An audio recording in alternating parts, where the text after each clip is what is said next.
नमस्कार दोस्तों स्वागत है एक बार फिर से नए वीडियो में आप सभी का। दोस्तों आज हम लोग इस सवाल को हल करेंगे। ये सवाल पृष्ठीय क्षेत्रफल और आयतन क्लास 10th का है। दोस्तों इस तरह के सवाल बोर्ड एग्जाम में अक्सर पूछे जाते हैं। तो चलिए एक बार सवाल पढ़ लेते हैं, उसके बाद इसको हल करते हैं। बहुत ही आसान सवाल है। तो यहाँ पर लिखा हुआ है, एक लंबवृत्तीय शंकु की त्रिज्या और ऊंचाई 3:4 के अनुपात में है। यदि इसका आयतन 301.44 सेमी क्यूब हो तो शंकु की त्रिज्या ज्ञात कीजिए। तो यहाँ पर हमें शंकु की त्रिज्या बतानी है। पाई का मान दिया गया है 3.14। तो चलिए दोस्तों हल करते हैं। सबसे पहले लिखेंगे हल। तो साथियों यहाँ पर हमें शंकु की त्रिज्या और ऊंचाई का अनुपात दिया गया है। तो यहाँ पर लिखेंगे दिया है। तो यहाँ पर लिखेंगे दिया है। क्या दिया गया है? शंकु की त्रिज्या, शंकु की त्रिज्या, शंकु की त्रिज्या और ऊंचाई का अनुपात बराबर लगाएंगे। कितना दिया गया है? 3:4। तो लिखेंगे 3:4। ये सवाल में दिया गया है शंकु की त्रिज्या और ऊंचाई का अनुपात कितना है? 3:4। तो ये हमें त्रिज्या का मान दिया गया है और ये हमें ऊंचाई का मान दिया गया है। तो यहाँ पर इनके साथ x मान लेते हैं, एक अज्ञात राशि x मान लेते हैं। तो यहाँ पर लिखेंगे माना शंकु की त्रिज्या, माना शंकु की त्रिज्या बराबर। तो यहाँ लिखा हुआ है शंकु की त्रिज्या 3, तो इसके साथ x मान लेंगे। माना शंकु की त्रिज्या 3x तथा तथा ऊंचाई तथा ऊंचाई बराबर लगाएंगे। ऊंचाई का मान 4 है तो इसके साथ 4x। तो त्रिज्या का मान 3 दिया गया है तो 3x और ऊंचाई का मान 4 दिया गया है तो 4x यहाँ पर मान लेंगे।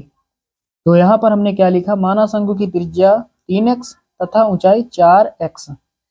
चलिए दोस्तों अब आगे हल करते हैं।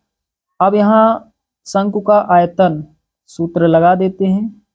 शंकु का आयतन, तो शंकु का आयतन होता है 1/3 pi R square H. 1/3 pi R square H. तो यहाँ पर ये शंकु की त्रिज्या का मान है 3x और ऊंचाई h का मान है 4x। यहाँ पर लिख लेते हैं, ये h है और ये त्रिज्या, ये r का मान है। तो यहाँ पर रख देते हैं। तो साथियों सवाल में दिया गया है यदि इसका आयतन यानी शंकु का आयतन दिया गया है 301.44 बराबर, इधर कितना 1/3 गुणा लगाएंगे।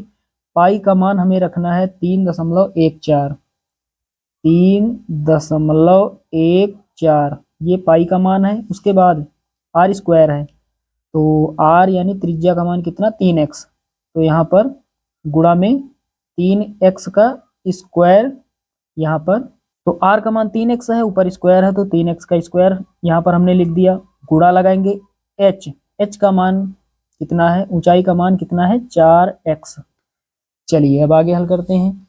तो यहाँ पर इधर 301.44 बराबर, इधर गुणा में एक को छोड़ देंगे, ऊपर यहाँ पर है तो ऊपर कितना हो जाएगा? 3.14 गुणा 3 का स्क्वायर 9 होगा, x का स्क्वायर x स्क्वायर हो जाएगा, गुणा यहाँ पर कितना? 4x और बटे में कितना? 3। चलिए आगे हल करते हैं। 3 से काट देंगे, 3 इक्के 3 और 3 तिहाई 9। तो यहाँ पर कितना बचा? इधर यहाँ पर है 301.44 बराबर, इधर कितना बचा? इधर बचा यहाँ पर 3.14 गुणा, यहाँ पर 3 है और यहाँ पर 4 है। 4 गुणा 3 तो 4 गुणा 3 यानी इसको डायरेक्ट 4 तिया 12 लिख लेते हैं यहाँ पर। 4 गुणा 3 4 तिया 12, एक्स स्क्वायर यहाँ है और एक एक्स ये है, तो गुणा में घाते जुड़ जाती हैं, तो एक्स स्क्वायर का गुणा एक्स से होगा तो एक्स क्यूब हो जाएगा। चलिए दोस्तों अब आगे हल करते हैं। तो इधर 301.44 बराबर 12 का गुणा 3.14 के साथ कर देते हैं, तो यहाँ पर कितना हो जाएगा, 12 चौके 48, 48 का 8 हासिल 4, फिर 12 के 12 और 4 हासिल वाला 16 हो जाएगा, 16 का 6 हासिल 1, फिर 12 तिया 36, एक हासिल वाला 37, तो यहाँ पर कितना हो जाएगा, 37 68 हो जाएगा। दशमलव 2 अंक के बाद है, 1 2 2 अंकों के बाद है, तो 2 अंकों के बाद दशमलव यहाँ लगा देंगे और यहाँ पीछे एक्स क्यूब। चलिए आगे हल करते हैं। ये इधर गुणा में है, 37.68 इधर गुणा में है, इधर भाग करेगा तो ऊपर कितना हो जाएगा, 301.44 और ये बटे में इधर हो जाएगा 37.68, उधर कितना, एक्स क्यूब। चलिए अब आगे हल करते हैं।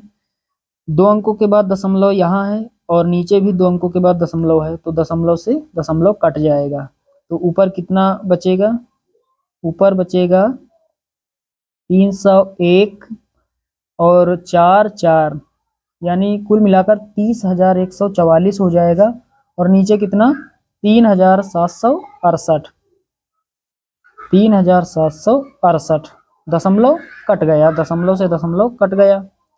अब आगे हल करते हैं। इधर कितना, एक्स क्यूब।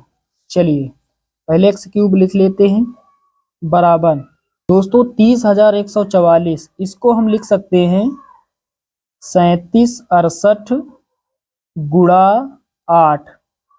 3768 का गुणा जब 8 से करेंगे तो कितना आएगा, 30,144, और नीचे कितना है, नीचे है 3768, 3,768। चलिए अब आगे हल करते हैं। तो यहाँ नीचे 3,768 है और ऊपर भी 3,768 है, तो ये कट जाएगा। इधर एक्स क्यूब और इधर कितना है, इधर है 8, इधर बचा 8। चलिए आगे हल करते हैं। अब बहुत आसान हो गया, तो इसको हम लिख सकते हैं एक्स का क्यूब, और यहाँ 8 है, 8 को हम लिख सकते हैं 2 का क्यूब। चलिए अब यहाँ लिखेंगे तुलना से, तो तुलना में जो बराबर होता है उसको हटा देते हैं, उसको नहीं लिखते हैं।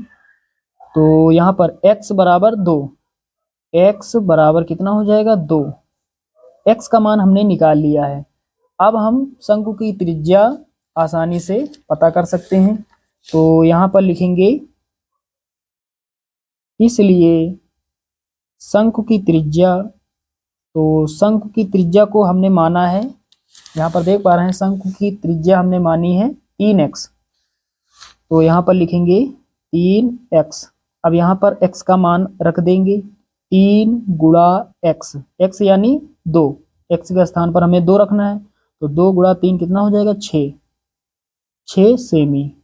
शंकु की त्रिज्या कितनी होगी, 6 सेमी होगी। तो साथियों उम्मीद करता हूँ कि ये सवाल आप सभी लोग अच्छे से समझ गए होंगे।